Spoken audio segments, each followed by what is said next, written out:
Hello guys, അസ്സാം വലൈക്കും. Welcome back to my channel. അപ്പോൾ ഇന്ന് അത്താഴത്തിന്, അതായത് 6ാമത്തെ നോമ്പാണ്. 6ാമത്തെ നോമ്പിൻ്റെ അത്താഴത്തിന് കുറച്ച് പത്തിരി ബാക്കിയുണ്ടായിരുന്നു, ചിക്കൻ കറിയും. അതിലേക്ക് ഞാൻ ഒരു ബുൾസയും കൂടി അടിച്ച് കഴിച്ചിട്ടോ.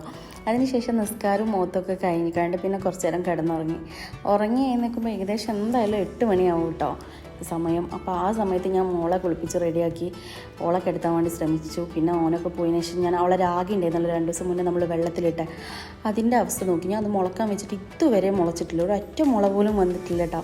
എന്താണെന്നറിയില്ല. അപ്പോൾ ഞാൻ എന്ത് ചെയ്തു നോക്കി, ഇത് ഇനിയിപ്പോൾ മുളക്കണ്ട, നമുക്കൊന്ന് പൊടിച്ചെടുക്കാച്ചിട്ട് ഇത് ഉണക്കാൻ വേണ്ടി വെയിലത്ത് വെക്കാൻ വേണ്ടിയിട്ട് ഞാൻ പുറത്ത് കൊണ്ടുവയ്ക്കണം. അപ്പോൾ കാക്കകളൊന്നും കൊത്താതെക്കാനാണ് കേട്ടോ ഞാൻ ഇങ്ങനെ ചെയ്യുന്നത്. അങ്ങനെ വെയിലുള്ള ഭാഗത്ത് ഞാൻ കൊണ്ടുപോയിട്ട് അത് വെച്ച് ഇനി നമുക്ക് എന്ത് ചെയ്യാം, കുറച്ച് നേരം കൂടി കിടക്കാച്ചിട്ട് ഞാൻ കിടന്നുറങ്ങി. എഴുന്നേക്കുന്നത് പിന്നെ 12 മണിക്കാണ്. പിന്നെ നിസ്കാരവും ഒത്തൊക്കെ കഴിഞ്ഞതിന് ശേഷം പിന്നെ അവൻ പറഞ്ഞു കഞ്ഞി വെച്ചുകൊണ്ടിരുന്നു, നോമ്പെടുക്കുമ്പോൾ കഞ്ഞി വേണമെന്ന് പറഞ്ഞു. പൂതിയല്ല, ഞാൻ കഞ്ഞി വെച്ചു. അതിനുശേഷം ചായ ഉണ്ടാക്കിക്കാണ്ട് ഫ്ലാസ്കിലാക്കി വെച്ചു. ഫ്ലാസ്കിലാക്കിയാൽ ചൂടാറില്ലല്ലോ, അപ്പോൾ അങ്ങനെ ഫ്ലാസ്കിലാക്കി വെച്ചിട്ടോ. പിന്നെ അതിനുശേഷം ഞാൻ വൈകുന്നേരം പോയി നോക്കി നമ്മുടെ രാഗീൻ്റെ അവസ്ഥ പോയി നോക്കാൻ. ശരിക്കും നിരാശയായിരുന്നു കേട്ടോ അവസ്ഥ. കാരണം എന്ന് വെച്ചാൽ കുറച്ച് ഉറുമ്പുകളൊക്കെ ഉണ്ടായിരുന്നു. അപ്പോൾ അത് ഞാൻ മാറ്റി. ഉറുമ്പുകൾ ഉള്ളിലേക്ക് കടന്നിട്ടില്ല. നോക്കുമ്പോൾ ഒരു തുള്ളി പോലും ഉണങ്ങിയിട്ടില്ല. എനിക്ക് സങ്കടമായി.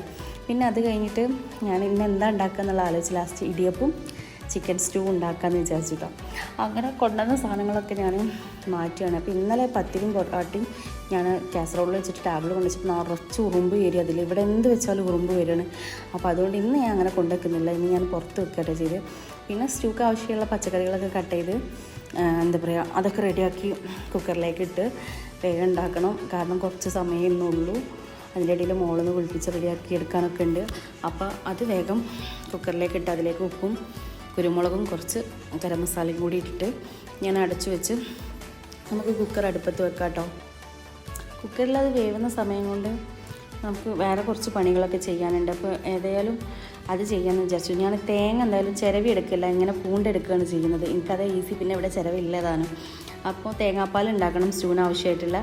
അപ്പോൾ അതിന് വേണ്ടിയിട്ട് ഞാൻ തേങ്ങ പൂണ്ടെടുത്തുകൊണ്ട് അരച്ചെടുക്കുകയാണ് ചെയ്യുന്നത് കേട്ടോ. അങ്ങനെ തേങ്ങ പൂണ്ടെടുത്ത് ഇനി ഇത് അരച്ചെടുത്തിട്ട് ഇതിൻ്റെ പാല് നമുക്ക് മാറ്റിയെടുക്കാം. അപ്പോൾ നമുക്ക് സ്റ്റൂവിലേക്ക് ഒഴിച്ചു കൊടുത്താൽ മതിയല്ലോ. അങ്ങനെ കുക്കർ വിസിലടിക്കാൻ തുടങ്ങി. ഒരു 4 വിസിലായി കഴിഞ്ഞാൽ പിന്നെ നമുക്ക് ഓഫാക്കാം. ചിക്കൻ വേഗം ഏകദേശം ഒരു 3 വിസിൽ അല്ലെങ്കിൽ ഒരു 4 വിസിൽ മാക്സിമം അത്രയും മതി കേട്ടോ നമുക്ക്.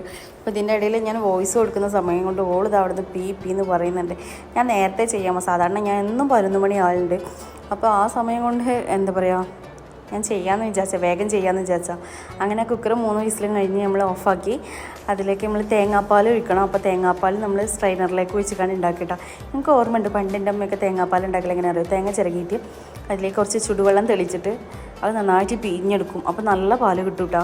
പക്ഷെ ഞാൻ അങ്ങനെയൊന്നുമല്ല കേട്ടോ. തേങ്ങ കുറച്ച് വെള്ളം ഒഴിച്ചിട്ട് ഞാൻ ഒന്ന് മിക്സിയിൽ അടിച്ചെടുത്തിട്ട് സെറ്റാക്കുന്ന തേങ്ങാപ്പാലാണ് കേട്ടോ. ഈ തേങ്ങാപ്പാൽ ഇത് മതി എനിക്ക് ആവശ്യത്തിന്. ഇത് ധാരാളം കേട്ടോ.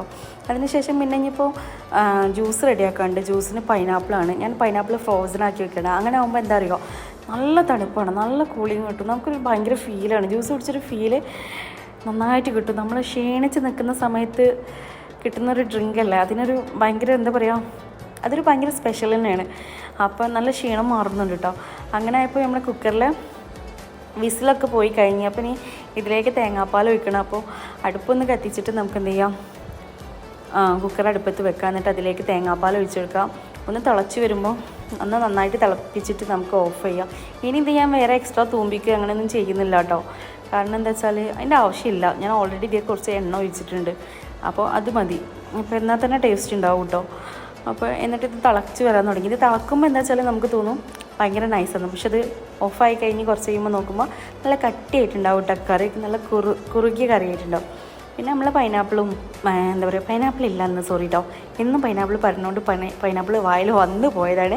നമ്മളെ വാട്ടർമെലന് ലാസ്റ്റാണ് വാട്ടർമെലൻ കേട്ടോ. ഒരു വാട്ടർമെലൻ കൊടുത്ത് 4 ദിവസം പോലെ 5 ദിവസം പോലെ നിന്നിട്ടുണ്ട്.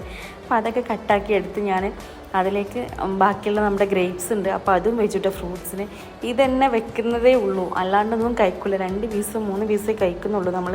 പിന്നെ ഞാൻ രാത്രി കഷ്ടപ്പെട്ടിരുന്ന് കഴിക്കും. എന്താ വെച്ചാൽ അത്താഴത്തിന് അങ്ങനെയൊക്കെയാണ് കഴിക്കാറ്.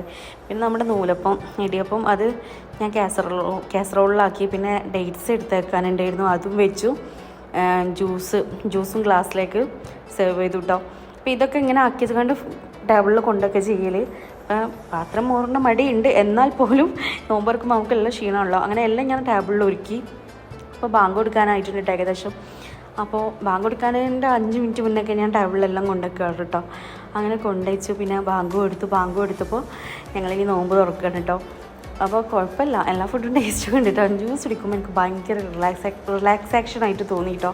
എന്താ അറിയില്ല, നല്ല സുഖം. അതിനുശേഷം ഞങ്ങൾ ഭക്ഷണം കഴിച്ചിട്ട് കേട്ടപ്പോൾ ഞങ്ങൾ നിസ്കരിക്കൽ ആദ്യം ഭയങ്കര ഇതൊക്കെ പറഞ്ഞിരുന്നു. എന്താ വെച്ചാൽ നമ്മൾ നിസ്കാരമൊക്കെ കഴിഞ്ഞതിന് ശേഷം നമുക്ക് ഭക്ഷണം കഴിക്കാൻ, പക്ഷെ അതൊന്നും താങ്ങൂല. കാരണം ഞങ്ങൾ കാര്യമായിട്ട് കഴിക്കുന്ന ഫുഡ് അപ്പോഴാണ്. അപ്പോൾ അത് കഴിഞ്ഞ് ഫുഡൊക്കെ കഴിച്ച് നിസ്കാരമൊക്കെ കഴിഞ്ഞ് ഒത്തൊക്കെ കഴിഞ്ഞ് ഞങ്ങൾ കിടന്നുറങ്ങണം. ഇത്രയേ ഉള്ളൂ വീഡിയോ. വീണ്ടും കാണുന്നത് വരെ ബായ്.